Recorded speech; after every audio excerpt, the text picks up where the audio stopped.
Of all the ways to receive bad news, perhaps by phone call is the worst. That's how Kawhi Leonard received the worst news of his life, as he drove back from playing his favorite sport, basketball. He was only 16 years old, and the one who called him was his sister, who he hardly ever answered because of those little family rebellions. Or maybe knowing that what the girl would say would be something really painful. "What's wrong?" the boy asked. From the other side, he could only sense tears. "Kawhi, Dad's dead," she finally answered. Mark Leonard, 43, owned a car wash on 400 North Wilmington Avenue in Compton, a rough neighborhood with people with ostentatious chains around their necks, weapons hidden under their clothes, and sharp looks. On the evening of January 18, 2008, at 6:15 p.m., an unknown person shot Mark several times. Kawhi's father was taken to the hospital and declared dead at 6:44 p.m. the same day. Frank Salerno, Los Angeles County Sheriff, said there were no arrests and no logical cause for the crime. To this day, it is not known who the culprit was. "I didn't want to believe it at the time. It didn't feel real to me," Kawhi told Fox Sports. Kawhi's parents were divorced, but the boy was very attached to his father.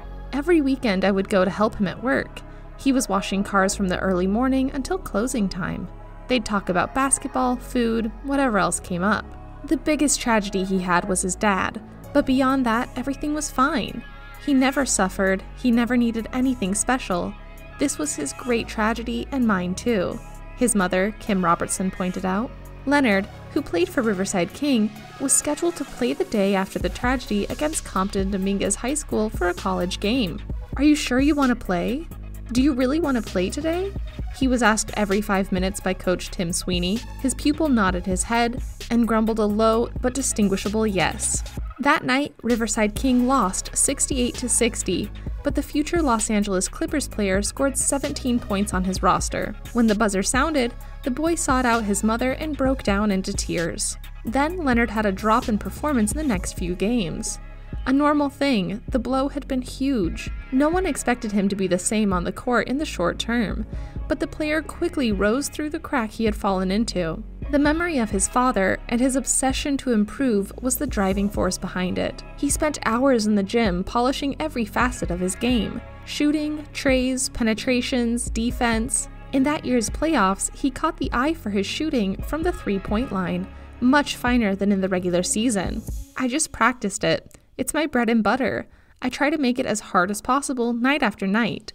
It's what my father would have wanted," he said. The next step was at the university level. He had offers from the best basketball programs on the West Coast of the United States, but he chose San Diego State because of the promise of continuity. In his first season, he played 33 of 34 games, achieving 17 double-doubles, and was voted Rookie of the Year and part of the ideal Mountain West Conference team. "He's a gym rat. He's obsessed with getting better," said Aztecs coach Steve Fisher. In his second season, he was again on the ideal team, and his name appeared on the second All-American squad. He had 2 years of college left, but announced that he wanted to try out for the NBA. Leonard was not a superstar. His irregular pitching made many doubt his survival in the league, but Fisher had no doubt about his pupil's fate. Before arriving in the NBA, it was clear about Leonard and the Salt Lake Tribune. "No one spends more time in the gym than Kawhi. People say, 'Can he shoot hoops?' He can do it at the NBA level because nobody works harder than he does. Recently, I had calls when I wasn't there. They said, 'Coach, we got a problem with Kawhi at the stadium. The lights aren't even on, and Kawhi's already there. He's done it 2 days in a row since 6:30 in the morning.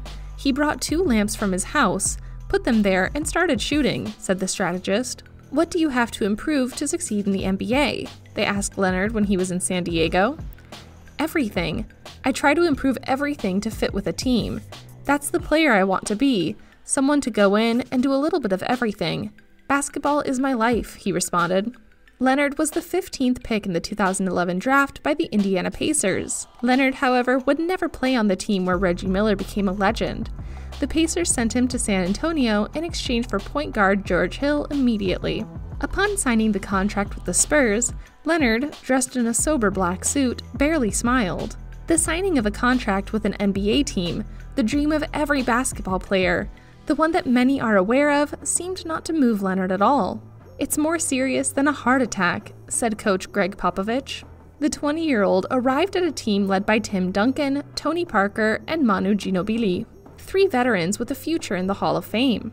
On the bench was the legendary Popovich, who would polish him off without demanding anything more than that he keep his head down. For an introverted kid like him, that was no problem. In his first season, he was chosen for the ideal rookie cast, and already in his second season, he was in the starting lineup in all the games, averaging 11.9 points per game and 6 rebounds. In the playoffs, his numbers improved, and he was about to get his first ring in the final against Miami, but Ray Allen and a miracle triple denied him. I think he's going to be a star. The face of the Spurs. On both sides of the court, he's a special player. And what makes me most confident about him is that he wants it badly. He wants to be a good player, or rather, a great player. He's early, he's late, and he's easy to train. He's like a sponge, said Pop at the beginning of the next season. San Antonio, with defeat in mind, was the best in the Western Conference in the next regular season. The victory in the conference finals against the Oklahoma City Thunder placed them in the gates of glory, but ahead of them came the same opponents as the previous season, the Miami Heat. Leonard started off below his best in the first 2 games, but he struggled in the next 3, playing on both sides of the field. On one side, he threw it in Dwayne Wade's face, while on the other, he made LeBron James disappear for several moments. The Spurs beat the Heat and closed the series with a 4-1 victory. The AT&T Center was exploding. The team members were screaming and shaking off the anger of the previous year. Hugs and smiles were everywhere. Kawhi was supposed to be happy too, though his face didn't show it. His countenance did not change when he was announced as the MVP of the finals. He received the award with the coldness rarely seen. His exultant companions teased him and shook him from side to side. He only responded with a nervous, fleeting chuckle. At 23, he became the 3rd youngest player to win the Bill Russell Trophy. Only Magic Johnson and then teammate Tim Duncan precede him in the rankings. I don't think I should compare myself to a figure like Johnson or even Duncan. What I've done is work hard with all my teammates, and we've all had the award by winning the title, he said. The day he got his first, and so far the only ring at that time, was Father's Day. He had lost his 6 years ago. My father's death possibly made me grow up faster. I don't feel any loss in my life, because I probably focus on living, because we have to understand every day is a blessing. Live to the fullest every day, and work to the best of our ability, because we may not be here tomorrow, Leonard told Sports Illustrated. His progression as a basketball player has been in constant ascent. He has been named twice as a Defensive Player of the Year and has been in the All-Star game. He hunts rebounds, steals balls with his giant hands, attacks every possible resource, and never leaves those he defends alone. He has become an imperial player, the essence of a team that maintains its winning culture but has gone down collectively. He doesn't mind pulling the cart. He always looks calm. It seems he doesn't care if his squad is down by 20 points or if he has the ball in his hands to make the winning shot with 2 seconds on the clock. He only shows his nerves when they put a microphone in front of him. He listens to Popovich with devotion, doesn't get into arguments with anyone, doesn't make grand gestures to rush his teammates, doesn't show off on red carpets or other jet-set events. He's not interested in social media. He still drives the old Chevy he used to drive in high school.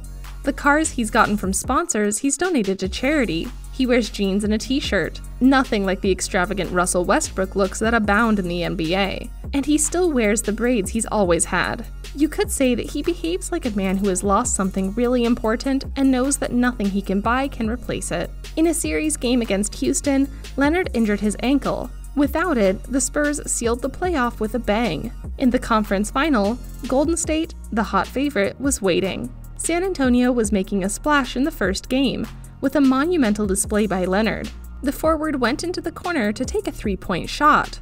The player, Zaza Pachulia, ran to him and jumped up to block his shot. Leonard, as he fell, landed on the Warrior player's foot and resented his battered ankle. He didn't play again in that first game, in which the locals went up 25 points after their departure and won the match. Nor did he do so in the second game, in which his team was swept off the court. For many, it was a dirty move by Zaza. The Georgian had his record. Popovich pointed his guns at him at a press conference, and a group of fans in San Antonio sued him. Leonard simply said he didn't think it was a move with bad intent. As he had always done before, he didn't complain or blame anyone. There is no shortage of gestures that this boy had has, and probably will have in his career after losing his father. While many people who suffer similar tragedies sink into depression, this sportsman has taken it as a life lesson, as a yardstick with which to measure the importance of things, and it has undoubtedly become a source of inspiration and teaching. Don't you think? We hope you guys enjoyed the video. Check out some of the videos on the screen that we're sure you'll love. Don't forget to leave us a like and subscribe down below.